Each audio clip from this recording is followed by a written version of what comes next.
Every time the world burns, someone, somewhere is making money. When nations collapse, when markets crash, when wars erupt, profits are rising in the shadows. This isn't luck. It's not a coincidence. It's a system, a network built not on oil or gold or even power, but on debt, fear, and perfect timing. Today, we're uncovering how a small web of institutions, funds, and financial entities quietly benefit from chaos, and why global crises might not just be accidents of history, but actual business models. Because when you follow the money, every disaster starts to make a terrifying amount of sense. To understand how this hidden network works, we have to rewind all the way back to London, 1694. Britain is broke. Endless wars against France have completely drained the treasury. So, the Crown does something radical. It allows a private group of financiers to create a bank that can issue money out of debt. That institution becomes the Bank of England, the very first central bank as we know it today. Here's the twist. The government now owes this private bank money, but the money the bank lends, it doesn't actually exist yet. It's created the moment the loan is made. Debt becomes money, and the interest on that loan, that's pure profit. It's a profit that grows every single time the government needs more debt to fund a war, reconstruction, or a crisis. This system spreads like wildfire. France copies it. The U.S. copies it in 1913 with the creation of the Federal Reserve. From that point on, money and crisis become inseparable because when stability returns, the demand for debt falls. But in times of war, depression, or panic, nations borrow like never before. And every single dollar of that debt means someone, somewhere, gets paid interest. Throughout the 20th century, this hidden network expanded. Every major war, every economic downturn became a feeding ground for the global financial system. During World War I, governments borrowed billions from private banks. While soldiers were dying on the front lines, bankers were thriving on the balance sheets. During World War II, the U.S. Federal Reserve printed unprecedented sums of money. By 1944, at a conference in Bretton Woods, 44 nations agreed to a new global system. The U.S. dollar, tied to gold, would become the world's reserve currency. But here's the quiet, strategic move. Whoever controls the dollars controls the world. Every nation now had to hold U.S. dollars, which meant they had to buy U.S. debt. And who issues that debt? The Federal Reserve and its network of primary dealers, massive private banks. From that moment on, global finance became centralized through debt. It was an empire built, not of armies, but of balance sheets. Now, fast forward to 1971. President Nixon shocks the entire world.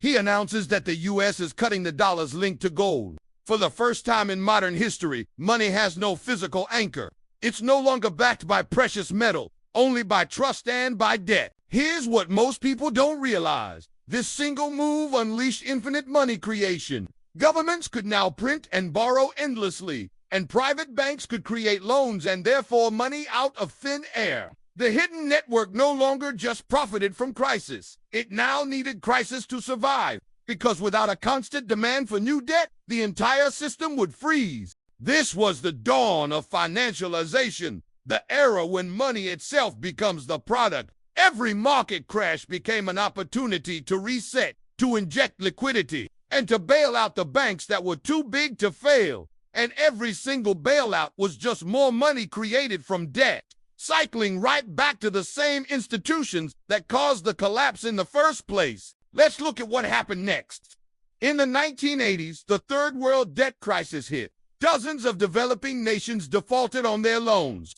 The IMF and the World Bank stepped in, offering new loans. But those loans came with strict conditions: austerity, privatization, and economic dependence. Entire national economies were restructured to serve their creditors. In the 1990s, the Asian financial crisis erupted. Money flooded into these booming economies and then vanished overnight as hedge funds shorted entire countries. Once again, institutions like the IMF came to the rescue in exchange for more control. Then came 2008, the global financial meltdown. The very same network that engineered toxic debt was rewarded with trillions of dollars in emergency funds. Average citizens lost their homes, their jobs, and their savings, while the major banks were posting record profits just 2 years later. Every collapse consolidates power. Every rescue increases dependency. And every new round of debt digs the world deeper into a system built on perpetual crisis. After the 2008 crash, governments promised reform. But instead of dismantling the system, they doubled down on it. Central banks slashed interest rates to near zero. They flooded the markets with trillions in quantitative easing cheap money that chased speculative profits. The result, asset bubbles everywhere. Stocks soared, housing prices inflated, and corporate debt exploded. By 2020, the global economy was completely addicted to liquidity. Then the pandemic hit. Lockdowns triggered the sharpest economic collapse in modern history. But within weeks, central banks printed more money than ever before. The markets rebounded not because of a real recovery, but because trillions in newly created debt were propping them up. Meanwhile, inflation quietly ate away at everyone's purchasing power.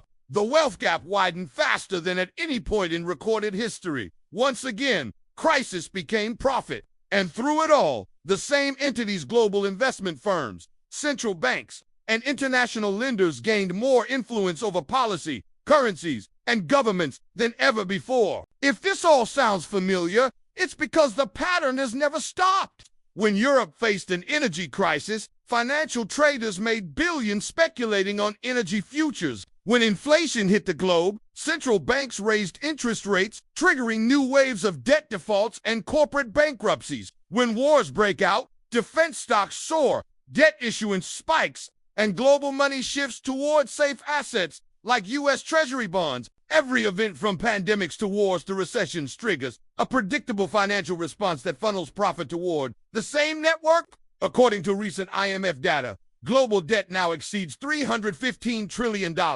That's more than 3 times the entire global GDP. And yet, interest payments, derivatives, and speculative profits continue to grow exponentially.